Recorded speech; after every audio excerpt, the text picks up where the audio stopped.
know that how you perceive reality is true. Luke Belmar. I can make $1 million in a week. The glitch in the Matrix worth over $40 million. Now we are without excuse. If you have a computer, if you have a cell phone, if you have the internet, you have the opportunity to at least do something with your life. We can all be successful. We can all win. Let's talk about AI. There is the possibility for a dystopian future in which AI has the ability to control stable dictatorships in perpetuity. Everyone knows that health is the most important thing. No, they don't, bro. That's why they're drinking tap water. Estrogen inside the water is a massive chemical campaign against humanity. They don't even think whether what they're doing is right or wrong. That's what we call NPC mode. Everyone that watches your content, they should be millionaires. They should be following their passions. They will be. I think that's a big statement to make. There is a slight delusion because you can't. I think lots of people won't. No, they all will. Why not? You don't even know me. You don't know anything about me.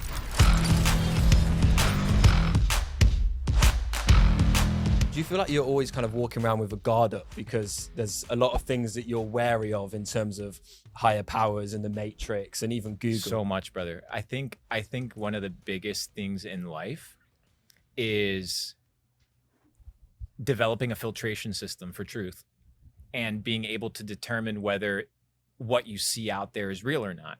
It's not. 99% of it is manipulated and it's positioned. That's why it's called search engine optimization, because somebody's optimizing the search engine to spit out specific results. And all you have to understand is what people are going to look for, position yourself, and you capture the traffic. When you look at big data, you can buy all the data in the world for like 10 grand right now. All the data that Facebook has, you can buy it. They're not selling data. What are they selling? Traffic, attention. Mm. So do you use the Tor browser? The youngin stuff? No, the normal shit, bro. No, yeah. Not the deep web and all of that stuff. I like to cross-reference. So for example, if I want to search something that has to do with like American propaganda, or I know it's like an American psyop, I'll go to like a Russian search engine because they're not going to have the same government filtration systems that Google have. If I want to search something about Russia, I'll use American tools because they'll be less biased towards the information that gets spit out. We can't necessarily trust everything we see online. So how do we know what we can trust? Well, you need to develop a filtration system for truth. So what is a filter? A filter is a mechanism that allows the separation between two different particles. In this case, your particles is truth and falsehood. So what is the filtration system? What is the process by which this information goes through to be purified? Most people don't have any. Why? Because they haven't thought about it. But there are simple frameworks and simple filters that exist out there. I often quote the scientific method: observation, hypothesis, testing, analyzing, arriving to a conclusion. That is truth. You observe something, you test it, you cross-reference it, you put it to practice, you evaluate the results, and then you achieve what? A conclusion. But people don't use that filtration system for anything. So when I watch somebody on YouTube make a video on the 5 tips for success, right? I want to filter that through the filter of truth. And that filter is, okay, I'm going to take this information. I'm going to cross-reference it with other people's information.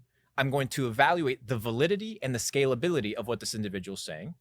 And then finally, I'm going to put it to practice. I'm going to test it and I'm going to determine for myself, whether it's true or not. You have to put it to the test, which is what we were talking about fitness. Okay, there's part of fitness which is intuitive, right? So you develop intuitive fitness by what? Going to the gym, spending time with your body. You develop what? Truth, how to work out and how not to work out. By what? Repetition, by exercise, by intentionality, by using the scientific method. That's why it's called the natural sciences. That's why it's called the physical sciences, because there is a process. Now, people think that you believe in science. No, science is just a framework to achieve a specific outcome. In this case, truth. But just like that, you can apply multiple different filters and determine whether something can stand the test of time or not. Are most people just lazy? Because there's obviously a lot of energy involved in using this filtration system. And it seems like a lot of people would rather just take things at face value and not attempt to discover the truth. Yes, you're right. I mean, to discover truth means, first of all, that you will be insulted with the realization that you're an ignorant fuck. That's the first thing. People don't like to be wrong. People like to be right. If you don't read books, if you don't educate yourself, It's because you believe that you know everything. If you come into life with the mentality, I don't know anything, I am literally a fucking worm, I'm a scrub, I position myself in the situation of humility, then life gives to me the opportunities to learn lessons. When my ears are shut, when my mind is shut, then the eyes don't fucking matter. It doesn't matter what information I show you. It doesn't matter what data. It doesn't matter what podcast you listen to. It doesn't matter what advice you take. Unless there's a fundamental shift, it makes no sense. So I think it's not that people are lazy, is that people don't even know what they want. Do you think more and more people are actually forming this filtration system nowadays? Because it seems to be a big generational difference. I know my dad used to believe everything that's on the news, but now seeing this online world and what we're doing on YouTube, his kind of mind has been opened up. But there's a lot of older people that just watch, BBC News, for example. Do you think there's a generational difference there? It's a technological difference. And I was talking with your father about this before, and it has to do with technological revolutions. Every time a technological revolution takes place, or a technology is introduced that fundamentally shapes the fabric of reality, like AI or the printing press or the internet, the first couple years are usually led by authoritarian dictatorship style abuse of that technology. The printing press, when it was originally used, well, it was banned in most places until it kind of became commercialized. And now, well, the Bible was being printed all over the place. So now the church no longer had the power struggle of, hey, the peasants have to come to us to learn. So what do we do now? Well, we have to burn the books. But another example of technological revolution that kind of stifled society was the radio. Not the radio in general, but when the radio was introduced in the home. Because now people no longer had to think. They were told what to think by the 3 channels, the 4 channels, the 5 channels on the radio that you would listen to. Now, if you begin to evaluate how the world works today, you can see how easy it would be to manipulate and manage 5 radio channels, 24 hours a day. I could do that right now with a couple $1 million. It's not very difficult. So to assume that that wasn't taking place back then is a fallacy, because it was taking place. That's the first part. The second part is also understanding that the older generation, they didn't really have a choice. Right? If all that you have is the fucking public library that's run by the government, the books there are by the government, the history that's written there is by the government, added to the radio in your house, what are the source of information you get? You're part of the school system. But another technological revolution took place that disrupted what? It disrupted the radio. What was it? The internet. When the internet was introduced, now people were like, wait. This person is saying this, but I can cross-reference it. Let me check. And now people are utilizing the internet the first 20 years. You saw it, censorship, managing shit, search engine optimization that's controlled, social media bans all sorts of content. But now people are waking up and utilizing this new technology, just like they did in the printing press, and democratizing it. You see decentralization, you see people going viral. You can't really control it, right? At this point, getting censored online is quite difficult. And we've seen this kind of proven over the last couple of years. If you instill enough demand into a specific topic, you kind of can break the algorithm of censorship. And that's kind of what took place in the printing press. That's what took place when the radio was introduced into the household. And when the internet came and broke that disruption for people to no longer have to listen to those 3 channels, but have the ability to do what? To search everything. But what did the smart marketers and the internet kind of nerds do? They're like, okay, well, let's control the first 3 pages of search, because people are lazy. They're not going to go past the first 3 pages. They'll see Luke Belmar's net worth on the first page of Google and assume that that's true. But is it true? How do you know that it's true? How are you cross-referencing it? You don't. You don't even know me. You don't know anything about me. You're just making assumptions based off of the information that's out there. And just like the radio, that information is also controlled. But now you have the introduction of AI and AGI, which is the next revolution that's taking place, which is your access to democratized information. You see videos going viral on TikTok all the time about the craziest shit. And it's real stuff, right? It's the craziest shit. And what it comes to prove is that now the internet is becoming democratized. The information is becoming democratized. So to say, that we live in a different age, it's not an age gap, it's a technological gap. Because had the older generation, like your father, had access to the internet, the decision-making process would have been completely different, because they would have had access to a different set of tools to make decisions. Now we are without excuse. I don't care if you live in Africa. I don't care if you live in South America. I don't care if you live in the North Pole. If you have a computer, if you have a cell phone, if you have the internet, you have the opportunity, specifically with free AI that's out there, to at least do something with your life. And the democratization of information gives access to the democratization of opportunity. And opportunity is everywhere. You briefly mentioned religion and the Bible just then. What's your relationship like with God? Well, what is God? See, lots of people say the universe. Don't tell me what other people say. What do I think God is? Yeah. Well, personally, I don't believe it. I believe in self-agency, so I make things happen in my life. So I don't believe there's a higher power. So who created the reality that gives you the ability to conceptualize this thought? 1, 2, plan for the future. 3, live in this reality. 4, make your heart pump beat. 4, give you consciousness. 5, give you a father that loves you. 6, gives you emotions towards your father. 7, gives father emotions towards you. 8, you guys share DNA. 9, you guys probably share a bond that you can't really explain through science. How do you explain those things? I mean, I would say that's a lot of positive things, but how would you explain all the negatives like cancer, kids dying of terrible diseases? There's lots of bad things in the world as well. So if God made all those positive things, then he must have made the negative things. So why would he have done that? You're under the assumption that the negative things are bad. The negative things are just the negative things. When you understand that there's positive and negative at an energetic level, you no longer see things for what they are. When you observe things from a higher position, you understand that everything that's happening in this reality is merely an expression of what? It's merely an expression of the human condition, because the human condition is manifested in reality. So you see wars, you see turmoil, you see all these things happening. It's not pointing at God. It's pointing at our deficiency and our need for God. But God made us. So why would he make us with deficiencies? Why would he allow us to be on a yacht here and kids dying in Africa? That doesn't make sense to me. It doesn't make sense. And that's the beauty about reality, is that it doesn't have to make sense. It just has to be. And you have to surrender to the fact that you may not understand everything.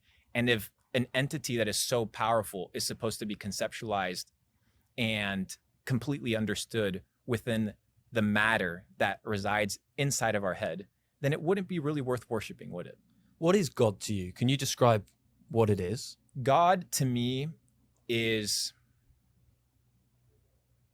in a simple form, a higher power that has created reality. Not just this reality that we perceive, but reality in and of itself, existence. So subconscious, conscious, spirit, 3-dimensional realm, 2-dimensional realm, 4-dimensional realm. You can go to multi-dimensions. The creator outside of the universe. So we live inside of a matrix. Matrix comes from the word matriz. Matriz is the word to be born out of the womb. That's what it translates to.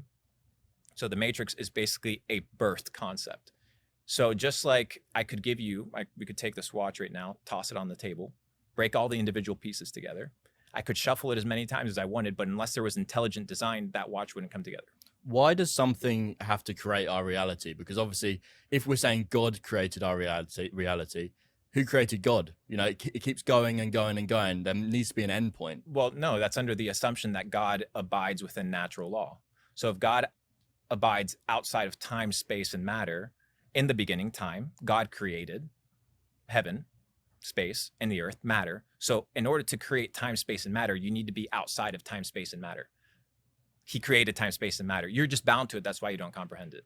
Quick question, guys. Did you know that millions of sellers such as MrBeast, Discord, Emirates, and Cristiano Ronaldo are using .store domains? But what is .store? Well, a website that ends in .store tells your customers right away that they stumbled across an online store and clearly associates that website with selling. It's different and it stands out from all those long and confusing website names. I like to think of it like one of those big, bright neon signs outside your store. Also, in a 12-month-long study, data conclusively proves that a .store domain led to 87% more traffic, Put simply, more traffic equals more sales. See, I've been doing my homework. And if all this wasn't good enough, you also get 12% lesser cost per conversion when running ads. So it really does pay to have a .store domain. I'll be honest, you can buy the domain at Shopify, Namecheap, GoDaddy, wherever you prefer. .store can be bought everywhere. However, .store is running a limited time offer just for you guys to get the domain at just 99 cents for the first year. So if you'd like to take advantage of that, just click the link in the description below and use the coupon SIBSTORE to get the domain for just 99 cents. Anyway, back to the show. How would you describe your religion? I don't have a religion. I am a person that's seeking for truth. I am deeply desperate to know what the fuck is happening. What made you want to seek truth? Like, was there a defining moment that made you this way? Because I feel like everybody has sort of a moment where they think fuck and they go on to strive for success, or it changes them as a person in their earlier years. Was there a defining moment for you that made you the unique character that you are? I think psychedelics definitely play a big impact towards resetting your mental frameworks and how you perceive reality. How do you know that how you perceive reality is true? How do you know that how you perceive reality isn't through the filters of lies? You don't. So what you need to do is you need to consistently renew your mind. You need to reset your mind all the time. So it's not a process of, oh, I just switched into a state of enlightenment. No, it's every day you need to be consistently diligent to not fall into the lies. And it's a day by day endeavor, because all we have is the right now. So I need to change my attitude and be who I'm supposed to be right now, right here. Not yesterday. Who gives a fuck about yesterday, not tomorrow? But surely, like, as a 9-year-old kid, you wouldn't have thought in that way. You was just living life. And lots of people don't think in the way that you're thinking now. So how did you get from there to here? It's a process. Like I said, it's a process of pursuing truth. Most people pursue falsehood. Most people pursue lies. Most people don't live authentically. When your goal isn't to make money, when your goal isn't to impress people, when your goal isn't to achieve anything except the full development of yourself and the pursuit of truth, then your priorities are different. My priorities have always been to not be a slave to the things that other people have told me make me successful. Let me give you an example. Money. People find their security in money. We were talking about this before. Why the fuck would you find your security in an item, first, that is imaginary, 2, that is simply a tool of measurement, and 3, that is owned by somebody else? Why? And do you mean security by Security in any confidence? means. Any means. How Security. about freedom, for example? I mean, look at the Pope. Does the Pope need money in order for him to have freedom? No, he's got status, and he's obviously got He the has position himself. that he has. He has himself. So what you have to do to achieve freedom is to become a person that is free. So why have you pursued, earning so much money if that was the case? Because it's easy. How is it easy to make money then? Because I imagine a lot of our viewers out there are striving for money, and if you can help them out, the problem is they're striving. You strive for air. I don't strive. The money comes to me. Why? Because you become the type of person that attracts money. How? Position yourself in the right rooms, read the right books, think the right thoughts, develop the right frameworks. I think we find ourselves in a situation with truth where people don't like it. And they don't like it because it's a mirror that reflects who they are. And when you get a true reflection of who you are, it can be offensive. And sometimes you need to be offended in order to change. Because the first step to solving a problem is to realizing that there is one. And what I did when you're asking what was this pivotal moment is I realized, bro, I'm going nowhere. The decisions that I'm making, the food that I'm eating, the people that I'm hanging out with, it's all I have to do is stop for 5 minutes and evaluate. Where's this leading me? Nowhere. I need to change. What do I need to do? Like you said, I need to test different shit. I need to take the scientific method, take an idea, take a thesis, conceptualize it, break it down, test it, implement it, reach a hypothesis, and then iterate till you find truth. And when you find truth, you'll know it. Would you recommend psychedelics for us? For sure. 100%. After conversing with you guys for a couple minutes, there's a few things that I've identified, if I may be frank. One is mental limitations. Verbiage is extremely important. How you speak about yourself, how you speak about opportunity, how you see the world,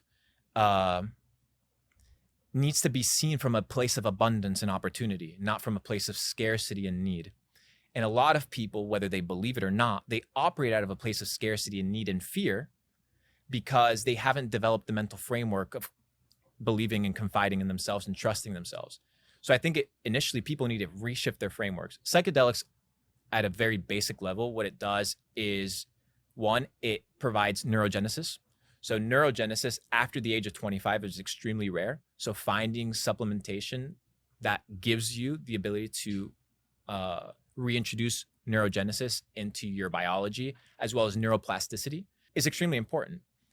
What people don't seem to understand is that psilocybin, which is the component inside psychedelic mushrooms, has been used throughout history forever. And it's only been tabooed for the last 100 years. The last 100 years of human history, we've been in the dark ages. People are dumb. People are illiterate. People are misinformed. Just because people have cell phones and just because people are able to live in an apartment does not mean that they're free, does not mean that they're educated, does not mean that their mental frameworks are good. So when I begin to ask people, and I find this oftentimes, what do you need? I ask somebody all the time. What do you need? Automatically, the de facto for most people is, I need money, even if they're rich. Why? Like, how much money do you need? Well, money's a tool, right? And it can get you the But freedom. how much money do you need? I mean, that's, everyone gets to a certain stage and they want more and more and more. There doesn't seem to be an end point. We ask a lot of our guests, when is enough enough? And they always say, never. That's the most common answer. So I don't think there necessarily is an end to that game. It is an endless game you can play. That's why you don't play it. Are there risks associated with psychedelics? Yes. Or You can lose your mind. So I was going to say this is pretty interesting because we've had David Icke on the pod, and he was talking about how the human brain can only see a certain, visible light, a certain out the spectrum of light. What was kind of your experience when you were taking these psychedelics? What was the trip like? So David Icke, he's quite accurate, I believe, in his interpretation of how we perceive reality. Because we perceive reality through our senses, right? How you see things, how you taste things, how you feel things, how you hear things. But what if there's more to reality than your senses? What if there's more to reality than your senses? What if what you perceive is just a part of reality? I think that's a certainty, isn't it? Lots of animals can see lots of different things that we can't through different senses that we don't have. Exactly. So what if there's senses that people have that they've been desensitized to in order to perceive more of reality? You can talk about fluoridation inside the water. Fluoridation inside the water, estrogen inside the water, is a massive chemical campaign against humanity to calcify people's pineal glands, to feminize men, to intoxicate people. And it's happening all around us. You can talk about the water supply. You can talk about the food. You can talk about the pesticides. You can talk about the hormones that they give girls. This birth control concept, this is new. Birth control hasn't existed forever. What are the ramifications of putting 1 billion women on monthly recurring revenue of estrogen? Do they need it? Or have we just normalized, a psyop? And I think that that's what people need to start evaluating, questioning everything. And back to what we were talking about, the old generation, they didn't question anything because they had nothing to compare it to. Today, we have things to compare it to. So we need to use other references in order to find truth. So are these decisions being consciously made, and who's making them? So who's deciding we're going to put estrogen in the water and we're going to get girls to take this and we're going to put this in the food to control the masses? Who's making that decision? I think it goes back to what I talked about. As I said, humanity in our human experience is merely a representation of the whole, right? So if you have the entire body, you only need a couple cancer cells to kill the entire thing. We are to the universe the same way that cells are to us. We're just components of it. So the components represent the totality of everything. So what you're experiencing right now in reality is not just one individual person. It's a systemic issue which comes from a low level mentality. It comes from a low vibrational state. It comes from thinking short term. It comes from being selfish. It comes from being inauthentic. It comes from living in lies. It comes from being greedy. It comes from being selfish. All of these ramifications are now displayed in reality through money, through wars, through stealing, through killing, through estrogen in the water, through poisoning food. They don't give a fuck. They don't give a fuck. Why would they? But who's they? Millions of people, brother. So, for example, everyone taking part in drinking the water, they're not consciously saying, I'm going to drink this and I want everyone to poison themselves. Correct. So is it a conscious move from the powers that be to control the masses, or is it the masses are controlling themselves? It's both. It's both. I mean, you can look at, for example, simple things like processed sugar. Up until the last couple decades, processed sugar was considered normal, but there was clearly ramifications to it. We just didn't know them. So I think people also go through a phase of ignorance, and we are in a stage now of getting rid of ignorance. That is truth, right? So to get rid of chaos, you need to introduce order. You need to introduce orderly thought. And that's what you see the powers that be. It's not so much, oh, let's poison this, let's attack this. It's let's cause chaos, because in chaos, you can't solve problems. And in chaos, you can just assume control because everybody's kind of scrambling. Can I just briefly take you back to something you said a few minutes ago? You said that from talking to us, you'd noticed that some of us have a lack of we don't have an abundance mindset, et cetera, Can you maybe just highlight some specific things that we may have said to you that have given you that impression? Yes.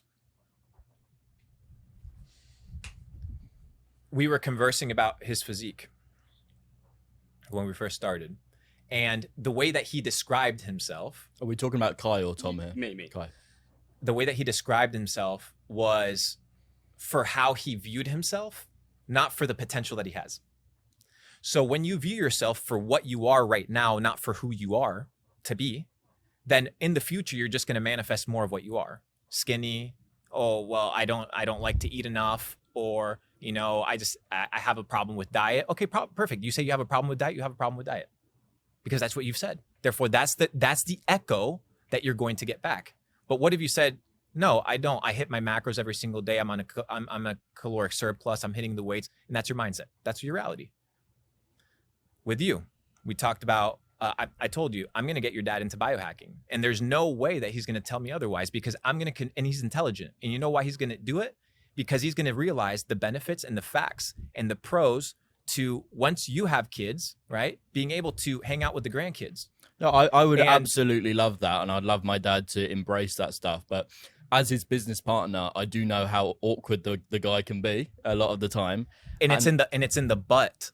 Yeah, I've never found a way to get through to him. And if you can, fantastic. I'll tell you the way to get through to him. Through becoming the type of person that inspires change. You don't lead people, and age is just a construct, right? Like I told your dad, I'm talking to you like you're my boy. Like I know deep down who you are. Like you're still me, bro. Like we're still in our thing. You just have a couple more years. Now you've believed a ton of things, a ton of frameworks that aren't true. Now my job as your friend is to help you work through these things. There's no reason why your dad shouldn't have a six-pack. In fact, your dad, my hope is that he starts getting back into the gym, starts playing football, continues skiing, goes out and does more crazy shit with you guys. I'd love that, yeah. We were talking, about your dad said something really special to me. He said, the importance about filling up the bank account of experiences. Yeah. And health is the tectonic plate on which experiences lie. And unless you have health, you can't have experiences. So as I now realize that your dad has money, he doesn't need more money. He's pursuing experiences, he's pursuing life. So as a friend, what is my job? How can I make sure that he lives his goal best? Well, he needs to be healthy. That's how I'm going to help him pursue. I can't help him out ski. He's going to do all sorts of crazy shit. So how am I going to help him? Well, hey, bro, here's a biohacking routine. In the morning, just stretch. In the morning, just go for a 15, 20-minute walk. You don't have to enter the weight room if you don't want to. The weight room is just what? One discipline of exercise. You can do another million different practices. Pilates, yoga, stretching, running, walking, football, skiing. These are all exercises. But the word but. I think it has to come from them from a certain extent. You can inspire change, but it does depend on the person. Then you haven't mastered natural law, brother, because natural law, the law of gravity, dictates that gravitas, mass, one mass, the bigger mass, gravitates, right, and pulls all other masses towards it. So why is everyone that watches your content surely you're becoming that mass. So they should be millionaires. They should be following their passions. They will be. But not everyone will be. Yes, they will. I think that's a big statement to make. And I know a lot of people will, but I don't. I think it does rely on your own personal ambitions and goals inside. Yes and no. Why can't you rewire those goals? And why can't you rewire those ambitions? And why can't you change your mental framework? I believe you personally can. I believe in an abundance mindset for myself, but I'm not sure about other people. But then that's not an abundance mindset because you've just limited everybody else. I believe in controlling what's inside you. You know, I can control everything in my mind. I can't control his mind. I can't control his mind. So I can be as inspiring as possible. But you can through action. And you've seen different people in history that act as pendulum swings because their resilience, their persistence, their conviction is so powerful that they change everything. Those people exist. Those people are putting people on fucking Mars, brother. That's the level of conviction that you need. So the abundance mindset is saying, no, we can all be healthy. We can all be successful. We can all win. And I'll live in that fucking delusion if I have to. I believe we can, but I don't think they won't. I think lots of people won't. Don't even think about that, bro. Fuck the negative. Who gives a fuck about the people? No, they all will. Why not? But you look around and it is difficult to keep of course faith it's difficult, in, bro. For example, of course it's difficult. Everyone knows that eating healthy is good for you. Everyone knows that you should be in shape. Everyone knows that health is the most important thing. No, they don't. But no, they don't, bro. That's why they're drinking tap water. Bro, every mother that I go to, that I tell them, stop microwaving your baby's milk because you're putting microplastics into the milk, and stop sucking on a little plastic thing all day long because it has microplastics. Every mother that I tell that to, they're like, oh, okay, that makes sense. And they stop doing it. But there's levels, right? So pretty much everyone knows, unless you're absolutely stupid, that McDonald's is really bad for you. But if you go past the McDonald's now, there's still a line full of cars. I know it's bad for me, but I'm still in that line. I'm still getting my McDonald's because I don't care enough. Tom, you're not in that line. And that's where I'm not in that line. And that's where I would disagree. I think it's addiction. And I think people are easily persuaded. If you see people scrolling on Instagram, checking their fucking stories, that's not because they're choosing to do that. They are on autopilot. That's what we call NPC mode. NPC mode isn't whether they know that they're doing something right or wrong. They don't even think whether what they're doing is right or wrong. They're just hungry. They're operating off of their primal instincts. They're not even thinking. They're not even getting to the point where they're developing thought. That's the crazy part. So it's not even the choice. It's not even at choice. It's autopilot. So what does psychedelics, what do me saying convincing statements or powerful statements like, yes, we can all be healthy? It's because these are shock factors. These are things that are like, okay, maybe I'm part of that equation too. Most people are operating out of that default. There's so many people that I've talked to about the difficulty of self-development and the difficulty of getting off of processed sugars and the difficulty of getting off of bad foods. It's hard. It took me years. What, you're just going to cut something that you did for 30 years, 25 years, 18 years in a day? Very difficult. What you need to do is you need to become a different person. But most people, they want an overnight shift. They want change to happen to them. They don't want to change. And that is an autopilot behavior. You just want change, luck. Oh, well, I'm just going to get healthy by luck. Well, the food, I'm not going to get cancer. Oh, if I don't work out, maybe I'm going to do well. It's all luck. Luck. I operate out of probabilities. Science operates off of probabilities, not off of luck. Luck is merely your inability to gauge probabilities and statistics. So my habits and my conditioning is based off of thinking, rational thinking, and off of probabilities. What are the probabilities of how I'm going to feel if I eat this food versus if I drive an extra 2 minutes and I eat something else? And if people started applying that logical thought, even if you're poor, you can still rice and chicken, water and lemon. Everything is possible, my brother. All of it. Do you believe me? I believe anything is possible. That's it. But I don't believe that's that everything will happen. So I believe abundance mindset is slightly different from what you believe it is. Yeah, I think there is an important but. I get what you're saying and I find it admirable, but I also think that there is a slight delusion because you can't assume that people are going to do it. Just like perfect. You can have the delusion of abundance or the delusion of scarcity. Yeah, that's true. So choose which we all live in our fucking delusion. We all think we're the main characters of the video game when we're not. Yeah, I'd agree with that. Like we all think we're the heroes of the journey, and we're not. So we all live in delusions. You have the dream everything that you want. It's a delusion. It's an illusion. But I would say you believe that everybody can. Yes. I believe that everybody can, but not everybody will. And I So agree there is with a that. but for me. I agree that not everybody will, but it's not because they can't.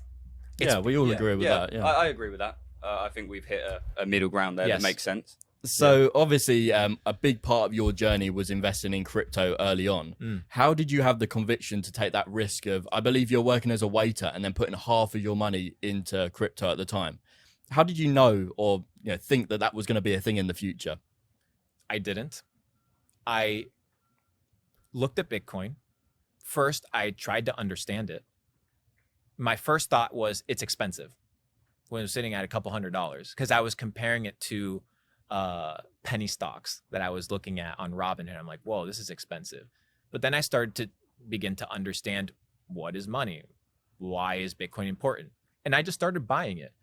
Bitcoin wasn't my biggest allocation, nor is it my biggest allocation, nor is it my biggest holding, but it's what got me introduced into the ecosystem. From there, I got introduced to XRP, I got introduced to Cardano, I got introduced to fucking XLM, all the OG coins. I remember buying Tron, which was crazy, sub 1 penny, went to like $1.80 in the 2017 bull run. We were doing like 100X's in a couple weeks, but I lost it all. I lost all the money that I made in the first bull run because I fell into the psyop of hold on for dear life, hold all your bags, moon boy this, moon boy that. And I didn't treat the markets for what the markets were, which is a place to come and make money.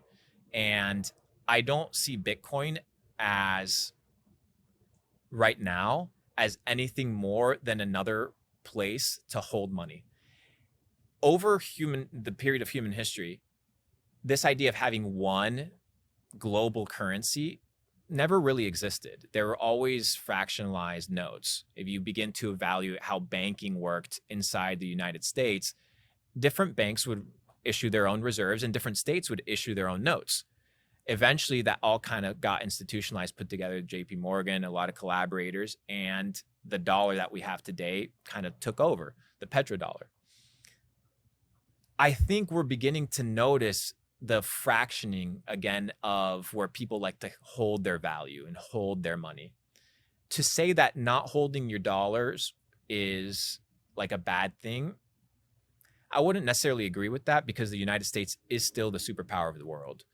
They are the military superpower of the world. They are the imperial power of the world. And holding their currency versus holding any other currency wins over Singaporean dollars, over Swiss francs.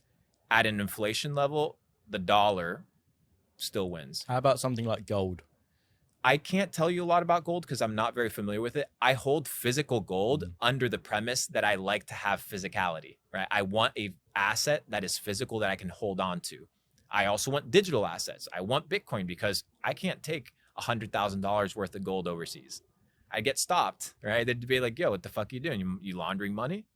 Yeah, I can take a hard drive and just go overseas and hand it to somebody. It's $100,000. That's what I like about this type of currency. So the goal of currency is to protect yourself. 2 is to find opportunity for appreciation. And 3 is not losing your purchasing power. And that's the big thing that we're noticing today, is the purchasing power of people's money is being reduced. And that's where people don't realize that they're entering into slavery. It's this debt cycle, right? This cycle of living off of what you have. And okay, perfect. But now you got double the salary, but perfect. They just printed twice the amount of bills. So you're technically just still in the same situation. You just have more numbers. That's why a lot of people are flexing, oh, I have $1 million in the bank account. Yeah, but bro, do you know how much it costs to buy a house? Like if you were to buy a house cash, your bank account would be depleted by 50%. You're not that rich, right? So yeah. It's interesting that you say you like to hold physical assets, but I've also heard you say that you don't like real estate. Why is that the case? I simply don't like real estate for 2 purposes. I think it's a great place to store your money. I understand why people that have a fuck ton of money store their money in real estate, because why would you have $50 million sitting in a Chase bank account? It makes no fucking sense whatsoever. I don't like it because I don't like the headaches of administering. Even if I have admin people running it, it's still my property. I'm still responsible for it. And two, I don't like to have things that entities can seize that are readily available. Yeah, it makes sense. Those are the two only reasons. Where does most of your money sit to this day, and or like what's the split between investments and cash in the bank? Right now, cash and stocks. That's it. No crypto. Cash and stocks. What stocks do you hold? All the stocks that buy crypto. So big on Coinbase, big on MicroStrategy. The person that put me onto MicroStrategy is the richest guy in Mexico. He talks about MicroStrategy. I was like, okay, he's bought MicroStrategy. I'm going to buy it. Coinbase is the biggest holder of Bitcoin, and MicroStrategy is up there. So I'm just going to own the two companies. I'm betting on the winning horses because even though Bitcoin has the opportunity and most likely will get approved as an ETF, I think the multiples that are going to be made aren't going to be made from Bitcoin. They're going to be made from all the other markets that are going to get the liquidity from the crypto market, that the crypto bull run that's going to come. So my thought and my initial opinion would be stocks. That's where I have a lot of my capital because it's safe. I have a lot of Meta stock. I have a lot of Microsoft. I put in quite a bit of money in Microsoft the day that Microsoft did the $10 billion investment. I posted about it. I tweeted about it simply because they basically bought OpenAI without saying that they bought OpenAI. And why wouldn't you invest into the only potential investment vehicle to OpenAI, right? You're not going to get access to buying OpenAI. So that's the only next best thing. And then finally, PayPal. I'm a big advocate for PayPal. I got fucking nuked with PayPal, but I'm a really big proponent on the IP that PayPal holds and their cash net positive business. And it's a legacy company. And then cash on the sidelines, ready to deploy into the market. Do you ever worry about diversification? Because obviously you're quite heavy into tech and crypto and stocks that are pegged to crypto. Obviously, if that whole industry died, you would be in trouble probably. I would never be in trouble because my security, first of all, does not rely on myself, on like the things that I have, but on myself. So I can make $1 million in a week. Like if I go broke today, I can make $1 million next week. How would you go about making $1 million if you went broke next week? I mean, I have a 9-figure community. So I have a 200,000 person wait list to join Capital Club. Each person, I have about a 20% conversion rate. So I have 20,000 people already there. All I would have to do is send a message and be like, I'm doing an event in Miami, yacht day, 50% margins, sell 50 tickets at $1,000. I already have 25 grand in the bank account. 25 grand runs me 3 months. I can have enough cash flow to be able to set up a business plan. All it takes is strategy and planning. It's very simple. It's doing the same thing of what's already worked. People go broke because they do the same thing of the wrong thing. You want to get rich? Do the same thing of the right thing. Just to play devil's advocate here, if crypto did go downhill and all of the tech stocks went downhill, all of AI, would people still want to pay for that mastermind on the yacht? Because obviously your whole thing is that stuff. So maybe your area of expertise won't be as valuable then. Not really. I think that's the fishing net that I've thrown into the ocean of opportunity to collect some fish, aka money. But I think to assume that that's the only thing in which I provide value is very limited. I mean, I brought my banker up here, right? My banker works for one of the top 3 banks in the entire world, and he runs one of the top branches in the entire world. All I have to do is ask him for a loan. He's my boy. He's on the yacht right here, and he runs one of the branches of the biggest banks in the entire country. So the key is connections. The key is to become the type of person that attracts money and opportunity. So if nothing existed, just being myself, developing myself would create money. Money is merely the transaction of value. So to assume, okay, perfect, I become irrelevant with crypto. That's fine. I'll go find something else where I can become relevant and good. Let's talk about AI. When I say that, what comes to mind for you? What do you think about? I think about the feeble minds of humanity and how easily replaceable we are. And that there is the possibility for a dystopian future in which AI controls most of reality. Ilya, one of the co-founders of OpenAI, said that AGI has the ability to control stable dictatorships in perpetuity. What this means is that we can create mental models and we can create systems and operations and procedures that allow dictatorship to run in perpetuity. It's not very difficult. It's happening in China. China owns 50% plus of all the surveillance cameras in the world. They have central bank digital currencies attached to WeChat, WePay. They have their social credit score attached to jaywalking. So if you jaywalk, your WeChat gets a deducted That's crazy. money. And if your credit score goes down a certain level, you can't buy food, you can't travel, you can't leave the country. And in fact, now, shout out to Elon, if you're under a certain credit score, you can't charge your Tesla.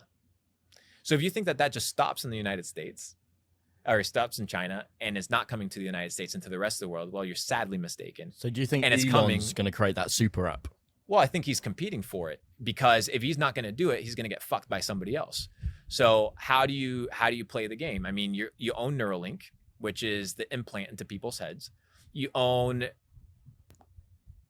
well, he used to own part of OpenAI, but now he's in the entire X.AI game. He owns the social media company that feeds the AI with infinite information. He owns the car, so he can feed the AI infinite information of people's movements. He controls the satellites that have the internet that connect the Neuralink to the AI, to the car, which is a surveillance vehicle. And he controls the solar panels that are going to be connected to the houses. And little do people know, Tesla, their power charging grids have now become the standard power charging grids in the entire country. So you have one individual who controls the power grid, who controls the vehicle, who controls the AI, who controls the implant, who controls the social media platform, and who controls the satellites and the internet that's going into space. It's the perfect setup for Lex Luthor. Let's just put it that way. So do we need to stop Elon Musk? I think we need to figure out how to become AI proof, building businesses that are resilient to AI, figuring out what are the things that are going to be difficult for AI to replace, and working towards skill sets of the future and not skill sets of the present. People are out here starting OnlyFans management companies as if that was their golden ticket to success, because they're thinking about the coin in the bag that they're going to make next month. Little do they know the fucking tsunami that's coming their way in a couple of years. They have no idea whatsoever. So your ability to anticipate trends is your ability to ride trends, and you ride trends and you get rich. So it's not merely a concept of luck. It's a concept of probability. I got smacked in 2017 with crypto. I knew crypto was going to come back. It already come back from the next Bitcoin halving. It pumped. I knew social media was going to play a big part of it. I didn't know how it was going to play a big part of it. I just was familiar with the CZ and Binance ecosystem, so I bet on him. He was the fucking best winning horse in the entire game. Maybe I got lucky. Who knows? I don't think so. I was in the right place at the right time. I was buying BNB in 2017 for $2 when the exchange had just opened. I was on that shit. So if you increase your probabilities, you develop your skills to become AI proof, or develop skills that are difficult for AI to replace, like personal connection and authenticity and truth and creativity and critical thinking and love and empathy and humanity, and you develop that shit and stop being an NPC, then I don't think you need to really worry about AI. And I think that there's always a place in the world where, even though there's shit happening like totalitarian control, like in China, there's other places in the world that aren't gonna be so crazy. If money wasn't a big focus for you and you weren't chasing money, why would you buy all of the BNB and the Bitcoin at so low prices? Because I'm it's a not really degenerate, fun, is bro. it? Because I'm a fucking degen, bro. I'm a degenerate. That's how I play the games. If I'm gonna play my card, first, I'm not gonna play a ton of hands. I'm only gonna play my hands when I know my hands are strong.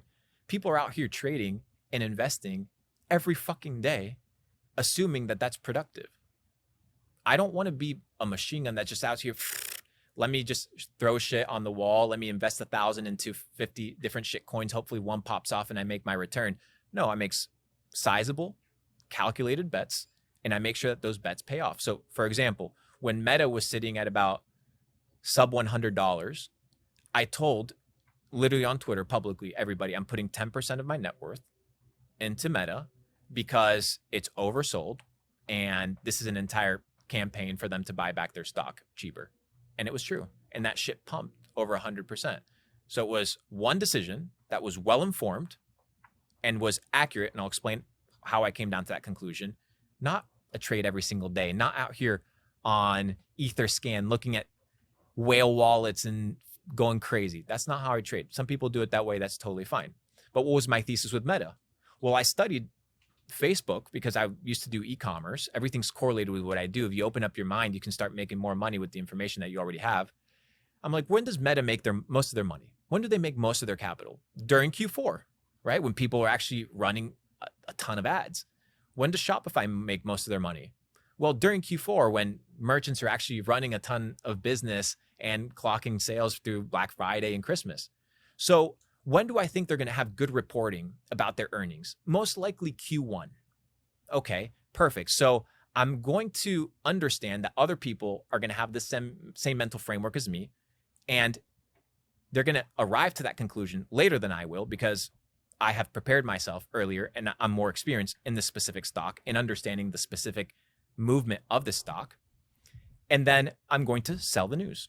So you ride the concept or you ride the potentiality of an ETF. And as soon as the ETF comes in, you sell. And then you can buy back in.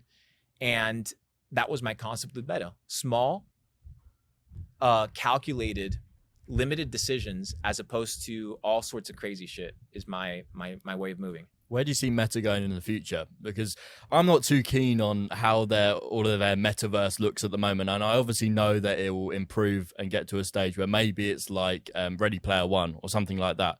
But where do you see it going? Bet on winning horses, brother. If you don't think Mark Zuckerberg is out here to run this entire game, he is. So I just put my money with winning horses. And sometimes the winning horses do better than others.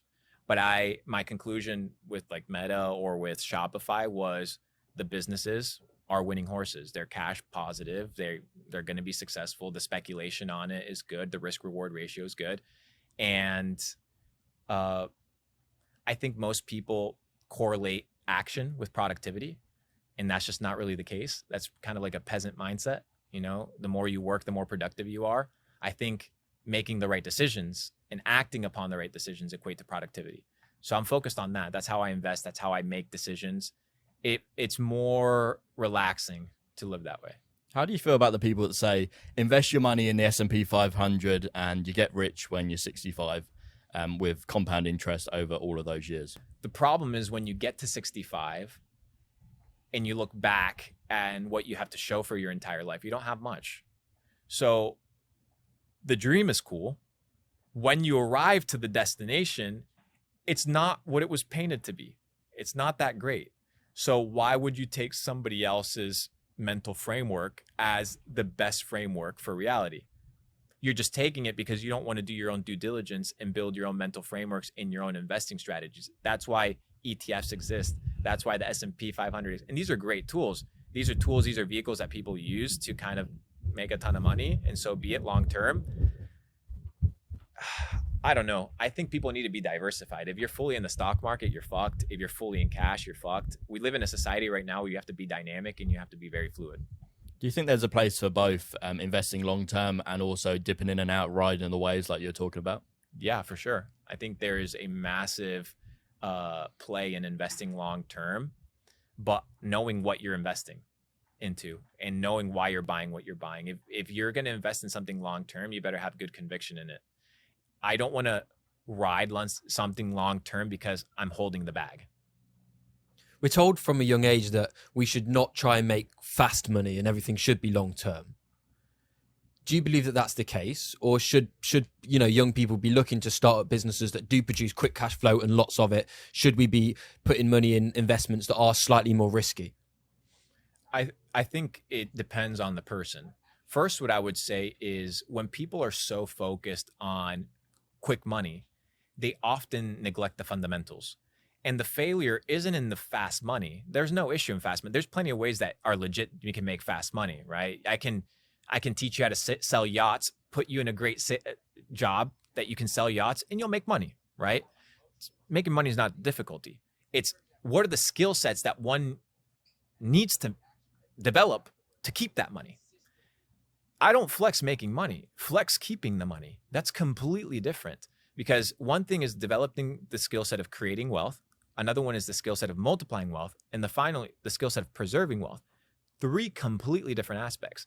So this fast money that comes in also usually is attached with a lot of inexperience. Easy come, easy go. Easy come doesn't have to go easy unless you're properly equipped. The problem is people are not properly equipped, whether it's fast money or slow money. The issue I see is most people have the short-term thinking without developing the long-term thinking. I think you need to be intense and impatient in the short term, but being gracious and kind with yourself, knowing that it takes a lifetime to get wealthy. There's a reason why billionaires have white hair. And my dad. Because it takes a long time to get rich. Yeah. And that's okay. Because it's not just getting rich in the pocket, it's getting rich in the mind. It's learning how to manage money. It's learning how to manage employees, learning how to manage teams. It's more than just making coin. Once you make coin, you'll realize there's a lot more to do and a lot more to learn than just money. So money is good. Money is essential. Make that money. Be urgent about it. Retire your parents. Take care of yourself. Live a good life. Eat healthy. You need all these things. What's the biggest loss you've ever experienced, and what did you learn from that? $3.4 million loss trading crypto in 1 week. Wow. Don't revenge trade, and don't smoke weed while you're trading. How did that make you feel, losing that money? Nah, it's normal, bro. Part of the process. So you weren't emotional at all about losing that amount of cash? Nah. What at that stage, what percentage of your net worth was that? Probably million. like 7%, 8%. It's substantial, but it's like, it doesn't really make a difference because I've also had really good trades, and I went into the trade knowing that I could lose sizably, but I wasn't expecting that. I woke up, it was funny. I was in Mexico and fuck, bro, so bad. So I'm like smoking a joint with one of my boys. I'm like, hey, the market's going to pump. This was when Bitcoin took the first crash, from 60 all the way to like 4. It was like disgusting, bro. I got fucking wrecked. It spikes down. I go to bed, right? Like I'm in bed. I wake up in the morning. I go to my exchange and I'm like refreshing, right? I'm looking. I have like a $3.67 million balance in there. I'm refreshing and I'm like, what the fuck? Why is this not loading? Why is it not loading? So I contact support. I'm like, hey guys, like my screen's not loading. What's going on? And they're like, what do you mean it's not loading? And like, yeah, I can't see my balance. Like, no, you got liquidated. So when I went to check out my shit, it's not that my balance was not showing, it's that my balance was gone. Overnight, my entire thing got liquidated. I didn't set up my stop losses properly. I was smoking a joint, doing my own thing. I got fucked. Now, what was the lesson? 1, revenge traded because I was trying to ride a wave that I wasn't supposed to ride. I had a prior loss, small loss right before. It was completely okay because I came from a $5.2 million win, $5.6 million win. And then from a $7.2 million ICO/IDO token like release that I got. And that was fucking nice. So I was kind of coping with that. What it taught me was don't revenge trade and understand that you're playing with real fucking money, bro. But simultaneously, I'm going to do it again.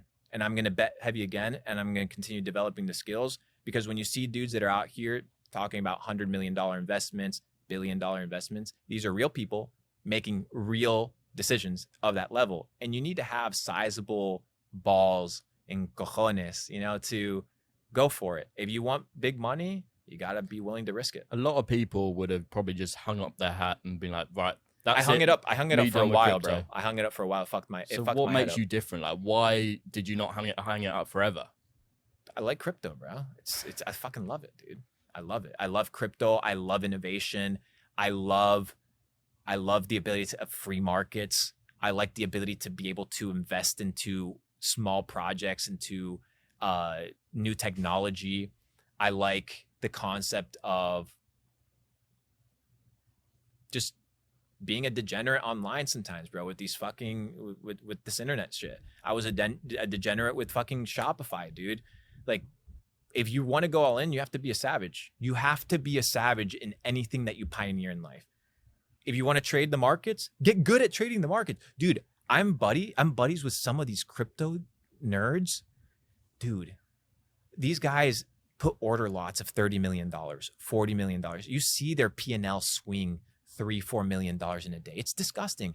What type of person you have to become to develop that level of strength to trade? Now, am I going to want to do that? I don't know. I went through it. It's pretty psychotic. It's pretty chaotic. There's a reason I'm in my mid 20s and I already have white hair. It's because I went through a period of like massive stress in the markets, but it went extremely well. I think people need to take sizable bets, less bets, and more informed bets. And that's a good starting point. So that was your biggest loss. How about your biggest win? $7.2 million investment, token allocation. I think I cashed in like 5.6 out of it in one day. And what token was that? I can't say. You can't say. No. That is just pretty fucking crazy, mental, though. 5.6 M in I mean, one bro, day. look at even Capital Club. Capital Club did over $3 million in the first 8 hours net profit. And how did that feel when the money hit your bank account? It's not mine. It belongs to the club. I mean, guys, I don't see money like mine anymore. It's the business's money.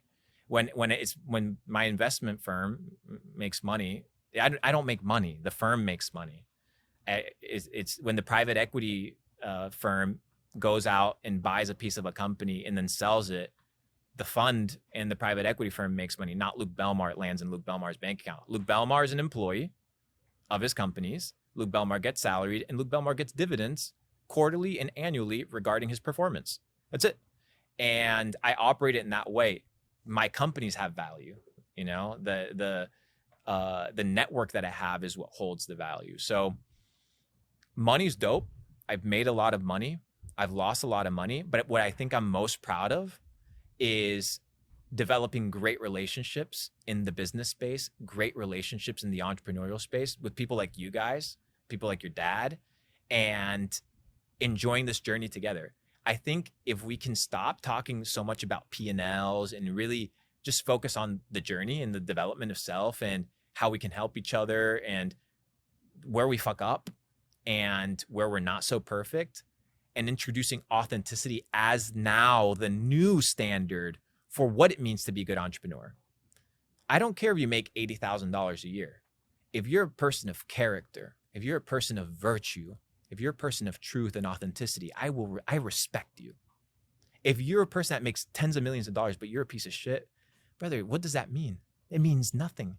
We were talking about who was the billionaire that died recently? Charlie Munger. Hero, entrepreneurial hero, investing hero, billions of dollars. He's dead. Done. None of the money matters. His portfolio allocation doesn't matter. How much of Berkshire Hathaway he owns doesn't matter. None of it matters. The people that he impacted, the relationships that he had, the truth that he imparted, the virtue or non-virtue in which he lived is what determined whether he was successful or not. And hopefully on his deathbed, he determined, you know what, I lived a successful life. But he has an interesting quote. He says, to live in a state of dread or to live in a state of fear or to live in a state of anxiety is a terrible way to live. And that was him at 29 when he'd just gone through a divorce and a child that had died and then became a multi-billionaire. So you go from the valleys of death to the pinnacles of heaven, and none of it still matters. It's how you treated everybody along the journey, how you treated yourself, how you were in that endeavor. And I think that is the cumulative definition of what I would say is successful. And I think we can all live it.